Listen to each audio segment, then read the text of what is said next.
Hello বন্ধুরা, আজকে আমি নিয়ে চলে এসেছি একটি নতুন রেসিপি তোমাদের জন্য। তো আজকের রেসিপিটা হলো মিক্স ডিম ভুজিয়া। তো খুবই একটা ইউনিক রেসিপি। তো প্রথমে আমি কি নিয়েছি তেল। তো তেলটাকে আমাদেরকে একটু ভালো মতো গরম করে নিতে হবে। তার মধ্যে আমি কি দিয়ে দিলাম, পেঁয়াজ কুচি। তো পেঁয়াজ কুচি দেখতেই পাচ্ছ তোমরা, পরিমাণ মতো আমি পেঁয়াজ কিছু কুচিয়ে নিয়েছি, সেগুলো আমি তেলের মধ্যে আস্তে আস্তে করে ছেড়ে দিলাম। এবার ওপরে একটু কি করে দিতে হবে আমাদেরকে, একটু লবণ। লবণের দেওয়ার কারণটা কি, এই লবণের কারণে পেঁয়াজটা তোমাদের তাড়াতাড়ি ভাজা হয়ে যাবে এবং লাল হয়ে যাবে, তো গলে যাবে। তো এই জন্য লবণটা আমরা ব্যবহার করতে পারি এটার মধ্যে। তো দেখতে পাচ্ছ আমি ভালো মতো এটাকে লাল লাল করে পুরো ভেজে নিয়েছি।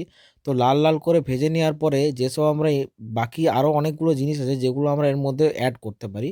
তারপরে আমরা কি দেবো, একটু আদা কুচি।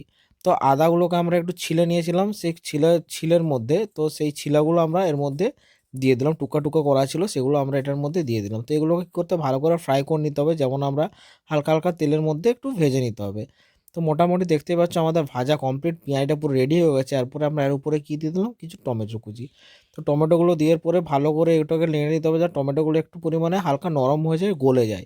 তো তাই আমরা দেখতে পাচ্ছি ওপর থেকে ভালো করে একটু থেসে থেসে দিচ্ছি, তার জন্য তাড়াতাড়ি যেন টমেটোটা নরম হয়ে যায় এবং গলে যায়। তো ভালো মতো করে হালকা হালকা করে তোমাদেরকে নেড়ে নিতে হবে এটাকে। হালকা পরিমাণে কি, শুকনো লঙ্কা গুঁড়ো। তো তোমরা এখানে কাঁচা লঙ্কা ব্যবহার করতে পারো বা শুকনো লঙ্কাও ব্যবহার করতে পারো। তো যেটা মন চায় তোমরা এখানে সেটা ব্যবহার করতে পারো। তো দেখতে তোমরা পরিমাণ মতো দিবে, যে যেমন ঝাল খায় সে পরিমাণ মতো দিবে। এরপরে আমাদের কি ছিল, কিছু আলু ভাজা আর আমাদের বরবটি ভাজা রাখা ছিল আগের থেকে, তো সেগুলো এর মধ্যে আমরা দিয়ে দিলাম। তো তো তোমরা এগুলো অ্যাড করতে পারো, আরও বিভিন্ন রকম সবজিও তোমরা অ্যাড করতে পারো এর মধ্যে। তো ডিমগুলো দেখতে পাচ্ছ, একটা একটা করে ডিম আমরা নিচ্ছি, এর মধ্যে ফাটিয়ে দিয়ে দেবো। এবার ভালো মতো করে আমাদেরকে নেড়ে নিতে হবে, ভালো মতো করে ডিমটাকে ভাজতে হবে, যাতে ডিমের একটা যে এক্সট্রা যে স্মেল থাকে, সেই স্মেলটা যাতে না থাকে। তার মধ্যে কি আমাদেরকে হালকা পরিমাণে অয়েল দিয়ে একটু ভালো মতো করে এটাকে ভেজে নিতে হবে। তো যত ভালো মতো করে ভাজবে এটা, তত তোমাদের টেস্টফুলি খেতে লাগবে এটা। ওকে।